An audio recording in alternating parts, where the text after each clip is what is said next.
یا اسی طرح غذا چکھنا بھی، یعنی خوراک ہے، انسان کوئی چکھتا ہے جب تک کہ وہ حلق سے نیچے نہ اترے، حلق تک نہ جائے، فقط چکھنے سے اور غذا چبانے سے منہ میں ہے، اندر نہ نکلے انسان، تو اس سے بھی روزہ باطل نہیں ہوتا۔ اس کے علاوہ اگر انسان سر کو پانی میں ڈبوتا ہے، یعنی ہم نے اس کو فرق بیان کیا تھا کہ بعض فقہا ہیں، بلکہ مشہور یہ ہے کہ سار اگر پانی میں انسان ڈبوتا ہے تو اس سے روزہ باطل ہو جاتا ہے، لیکن آغا سید سیستانی حافظ اللہ کے نزدیک روزہ باطل نہیں ہوتا۔ تو لہذا اگر سر کو انسان پانی میں ڈبوتا ہے تو اس سے روزہ باطل نہیں ہوتا، اگرچہ یہ شدید مکروہ ہے، ایک ناپسندیدہ عمل ہے، ایسا نہیں کرنا چاہیے، لیکن اگر کوئی کرتا بھی ہے تو نہ یہ حرام ہے، گناہ ہوگا نہ ہی، اور نہ ہی اس سے روزہ باطل ہوگا۔ بعض اوقات ایک اور بھی سوال آتا ہے مومنین کی طرف سے کہ دن کو اگر انسان سویا ہوا ہے روزے کی حالت میں اور اسے احتلام ہو جاتا ہے، غسل جنابت اس پہ واجب ہو جاتی ہے، تو کیا اس سے بھی روزہ باطل ہو جاتا ہے یا نہیں ہوتا؟ دیکھیں، اس سے روزہ باطل نہیں ہوتا۔ ہم نے ذکر کیا تھا کہ اگر دن کو انسان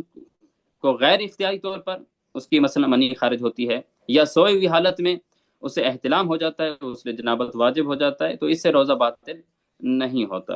اور پھر اس پر یہ بھی ضروری نہیں ہے کہ یہ فوراً اٹھے اور غسل کر لے، فوراً غسل کرنا بھی اس پر واجب نہیں ہے، لہٰذا احتلام وغیرہ سے روزہ باطل نہیں ہوتا۔ اس طرح ہم نے کہا تھا کہ گاڑھا غبار یا گاڑھا دھواں ہے، وہ حلق تک جائے تو اس سے روزہ باطل ہوتا ہے۔ اگر وہ گاڑھا نہیں ہے،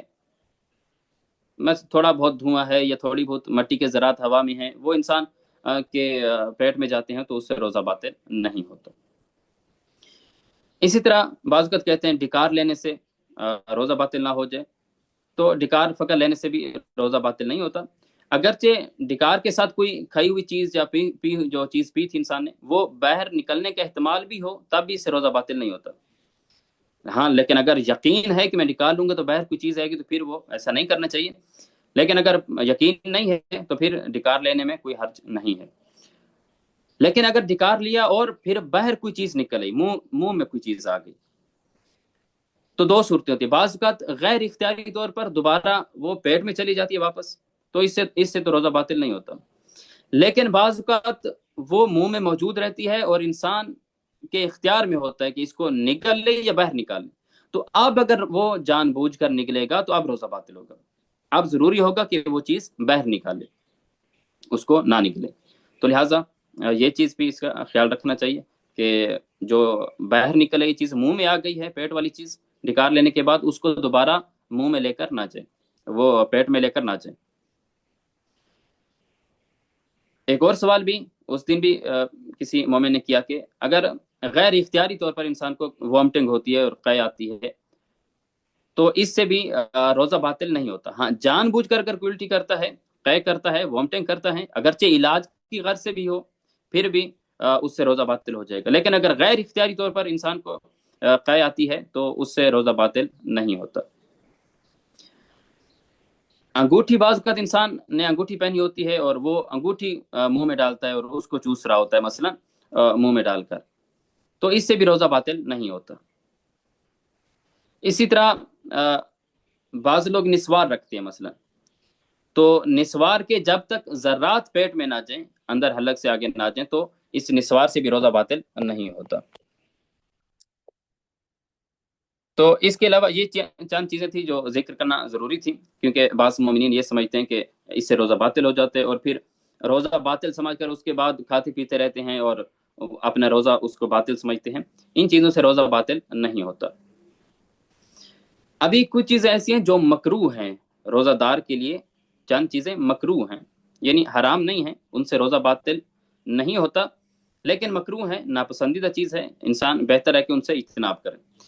ان میں سے پہلی چیز وہی جو ہم نے پہلے بھی ذکر کی کہ جو چیز شدید مکروہ ہے وہ ہے پورے سر کو پانی میں ڈبونا، کیونکہ بعض فقہا کے نزدیک اس سے تو روزہ باطل ہو جاتا ہے، لیکن آغا سید سیستانی حافظ اللہ کے نزدیک اس سے روزہ باطل نہیں ہوتا، لیکن شدید مکروہ ہے، ان سے انسان کو چاہیے کہ اس سے اجتناب کرے۔ لیکن اگر کوئی اجتناب نہیں کرتا، انسان نہر میں، کوئی دریا میں، کسی تالاب میں کوئی نہا رہا ہے یا تیراکی کر رہا ہے یا غسل اغتماسی مثلا کر رہا ہے، تو روزہ باطل نہیں ہوگا، کوئی حرام بھی نہیں ہے، گناہ بھی نہیں ہے،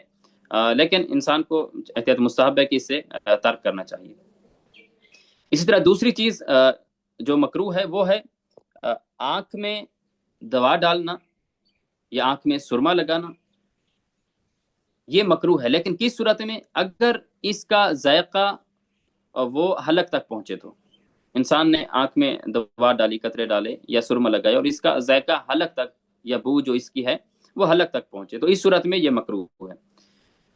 اگر یہ حلق تک نہ پہنچے تو پھر مکروہ بھی نہیں ہوگا۔ اور اگلی چیز جو مکروہ ہے وہ ہے ہر وہ کام، ہر وہ چیز جس سے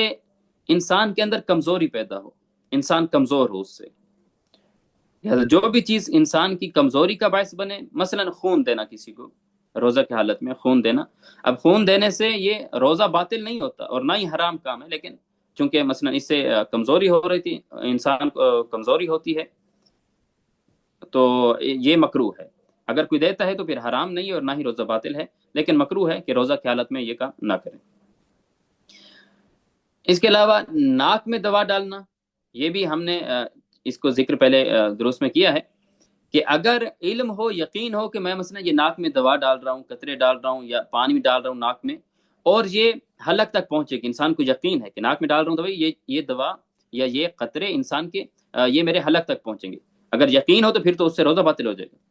اگر یقین نہیں ہے تو پھر انسان وہ ناک میں دوا ڈال سکتا ہے اور اس سے روزہ باطل نہیں ہوگا، ہاں مکروہ ہے۔ یعنی اگر انسان کو یقین ہے کہ حلق تک پہنچے گا پھر تو وہ جائز نہیں ہے ناک میں دوا ڈالنا، اگر یقین نہیں ہے تو پھر مکروہ ہے، یعنی پھر بھی بہتر یہی ہے کہ آپ اسے ترک کریں۔ اگلی چیز جو مکروہ ہے وہ ہے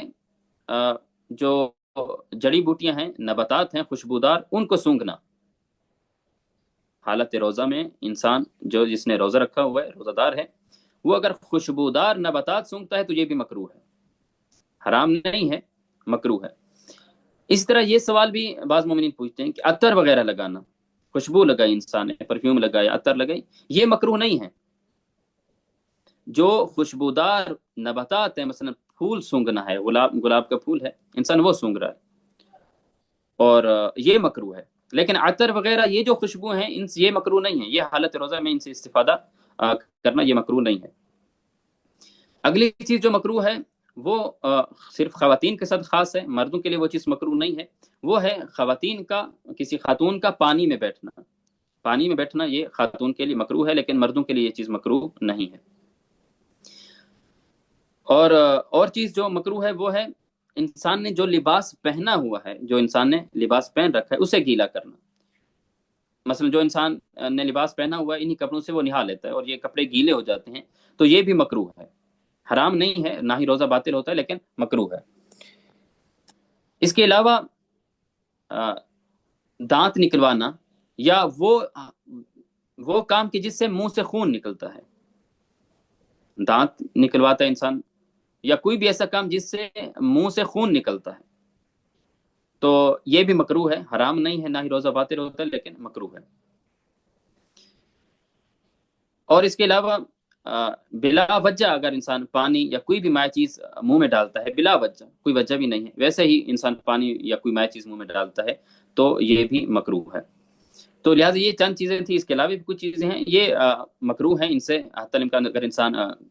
بچنا چاہے کوشش کرے کہ اس سے بچ جائے، کیونکہ مکروہ ہے، ناپسندیدہ چیز ہے، تو انسان کو کوشش کرنی چاہیے کہ ان سے بچنا چاہیے۔ لیکن اگر کوئی ایسا ان پہ یہ کام کر بھی دیتا ہے تو اس سے روزہ باطل نہیں ہوگا، نہ ہی ان سے انسان کو چاہیے کہ روزہ باطل سمجھ کر پھر بعد میں بعض لوگ یہ سمجھتے ہیں کہ یہ مکروہ کام ہو گیا، یہ کام ہو گیا، مثلا آنکھ میں دوا ڈالی بس باطل ہو گیا، ابھی کھاتے پیتے رہے، نہیں، مکروہ ہے، بچنا چاہیے تھا، لیکن اگر نہیں بچے تو یہ روزہ کو باطل نہیں کریں گے۔ ابھی ایک اور چیز ہم ذکر کریں گے یہاں پر کہ بعض وقت ایک انسان پہ روزہ واجب نہیں ہے، انسان پہ روزہ واجب نہیں ہے، لیکن جس پر اس انسان پہ روزہ واجب نہیں ہے لیکن اس کے باوجود بھی مستحب ہے کہ اس سے مختلف چیزوں سے یعنی جو چیزیں روزہ کو باطل کرتی ہیں ان سے بچنا چاہیے۔ یعنی اگرچہ اس پہ روزہ معاف ہے، اس پہ روزہ واجب نہیں ہے اس دن، ابھی مختلف صورتیں جو ہم بیان کرتے ہیں، کہ روزہ اس پہ واجب تو نہیں، لیکن اس کے باوجود بھی مستحب یہ ہے کہ وہ چیزیں جو روزہ کو باطل کرتی ہیں ان سے اجتناب کرنا چاہیے۔ وہ چند ایک چیزیں ہیں، ان میں سے پہلی چیز مسافر ہے، کیونکہ ہم نے کہا کہ مسافر جو ہے اس پہ روزہ واجب نہیں ہے۔ وہ مسافر کہ جو مثلا ظہر کے بعد واپس آئے، اب جو مسافر ظہر کے بعد واپس ہے اس پہ روزہ واجب نہیں ہوتا، اور وہ روزہ اس دن رکھ بھی نہیں سکتا، مکمل نہیں کر سکتا اس کو روزے کی نیت سے۔ لہذا اگر کوئی مسافر ظہر کی اذان کے بعد وہ وطن واپس آتا ہے تو اب یہ روزہ تو نہیں رکھ سکتا، لیکن پھر بھی مستحب ہے کہ یہ ہر اس چیز سے اجتناب کرے جن سے روزہ باطل ہوتا ہے۔ اور اسی طرح اگر ایک مسافر اپنے وطن آ جاتا ہے ظہر سے پہلے، یعنی ظہر کی اذان سے پہلے، زوال سے پہلے اپنے وطن واپس آ گیا، لیکن اس نے یہ کیا تھا کہ جب سفر میں تھا تو کوئی کھانا پینا یا کوئی ایسی چیز جس سے روزہ باطل ہو جاتا تھا وہ چیز استعمال کر لی تھی، اب یہ شخص بھی روزہ مکمل نہیں کر سکتا، لیکن اس کے لیے بھی مستحب یہی ہے کہ اس دن کوئی ایسی چیز استعمال نہ کرے کہ جس سے روزہ باطل ہوتا ہے۔ اگرچہ واجب نہیں ہے یہ ترک کرنا، لیکن مستحب ہے کہ کوئی مبتلات روزہ میں سے چیز وہ انجام نہ دے۔ اسی طرح مریض ہے آدمی، ایک مرتبہ مریض ظہر کی اذان کے بعد وہ شفا یاب ہوتا ہے، تندرست ہو جاتا ہے، تو ابھی وہ روزہ تو نہیں رکھ سکتا اس دن کا، لیکن اس کے لیے بھی مستحب یہ ہے کہ اس دن وہ کھانا پینا اور باقی جو مبتلات روزہ ہیں انہیں ترک کرے وہ آدمی۔ یا یہی مریض زوال سے پہلے، ظہر کی اذان سے پہلے یہ صحت مند ہو جاتا ہے، لیکن اس نے مثلا 8-9 بجے کوئی ایسی چیز مثلا کھا پی لی تھی، کوئی مبتلات روزہ میں سے کوئی چیز یہ سر انجام دی تھی، جس کی وجہ سے ابھی روزہ پورا دن یہ نہیں رکھ سکتا، اس دن کا روزہ نہیں رکھ سکتا، لیکن پھر بھی مستحب یہ ہے کہ باقی دن یہ کھانا پینا اور کوئی ایسی چیز جس سے روزہ باطل ہوتا ہے اسے یہ ترک کرنا چاہیے۔ اسی طرح وہ خاتون جو دن کے کسی ٹائم وہ حیض یا نفاس سے پاک ہو گئی ہے، ابھی یہ روزہ تو نہیں رکھ سکتی اس دن یہ اس کا روزہ نہیں ہو سکتا، کیونکہ اگر مثلا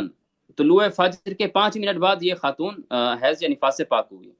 یہ خاتون اس دن کا روزہ نہیں رکھ سکتی۔ یا اسی طرح مثلا مغرب سے 5 منٹ پہلے یہ اس کا مثلا حیض یا نفاس شروع ہوتا ہے، اس کا روزہ اس دن کا باطل ہے۔ تو لہٰذا جس خاتون کو مثلا وہ دن کے کسی ٹائم وہ حیض یا نفاس سے پاک ہوئی ہے، اب روزہ تو نہیں ہے، اس پر روزہ نہیں رکھ سکتی، لیکن مستحب یہ ہے کہ اس دن وہ کھانا پینا اور کوئی ایسی چیز جس سے روزہ باطل ہوتا ہے ان چیزوں کو ترک کرنا چاہیے۔ اسی طرح ایک کافر ہے مثلا وہ مسلمان ہو جاتا ہے دن کو، تو اگر اس نے پہلے کوئی ایسا کام، مثلا وہ ایک کافر ہے وہ 11 بجے وہ مسلمان ہو گیا، اب اگر اس نے 11 بجے تک کوئی ایسا کام نہیں کیا جس سے روزہ باطل ہوتا ہے تو اب تو یہ روزہ پھر رکھے گا اس دن کا، لیکن اگر کوئی ایسا کام انجام پہلے دے چکا ہے کہ جس سے روزہ باطل ہوتا ہے، مثلا کھا پی لیا ہے، تو اب یہ روزہ تو مکمل نہیں کر سکتا، یعنی روزے کی نیت تو نہیں کر سکتا اس دن کی، لیکن مستحب یہ ہے کہ اس دن یہ باقی جو مبتلات روزہ جتنی بھی ہیں جن سے روزہ باطل ہوتا ہے انہیں ترک کرنا چاہیے۔ یعنی 2 صورتیں ہوں گی، ایک مرتبہ جب مثلا 11 بجے یہ مسلمان ہوا کافر، تو ایک مرتبہ یہ 11 بجے سے پہلے کوئی چیز مفطر اور مبتل استعمال کر چکا تھا، وہ چیز استعمال کر چکا تھا جس سے روزہ باطل ہوتا ہے، اور ایک مرتبہ اس نے ابھی تک کوئی چیز استعمال نہیں کی تھی۔ اگر کوئی چیز ایسی استعمال نہیں کی تھی جو روزہ کو باطل کرتی ہے تو پھر یہ آگے روزہ مکمل کر سکتا ہے، لیکن اگر کوئی ایسی چیز مثلا صبح ناشتہ کر لیا تھا، ابھی یہ روزہ تو اس دن کا نہیں رکھ سکتا، لیکن مستحب یہ ہے کہ باقی دن مغرب تک جو دن ہے یہ کھانا پینا یا کوئی بھی ایسی چیز جو روزہ کو باطل کرتی ہے ان سے اجتناب کرنا چاہیے۔ اسی طرح ایک اور مستحب چیز ہے وہ یہ کہ روزہ دار کو چاہیے کہ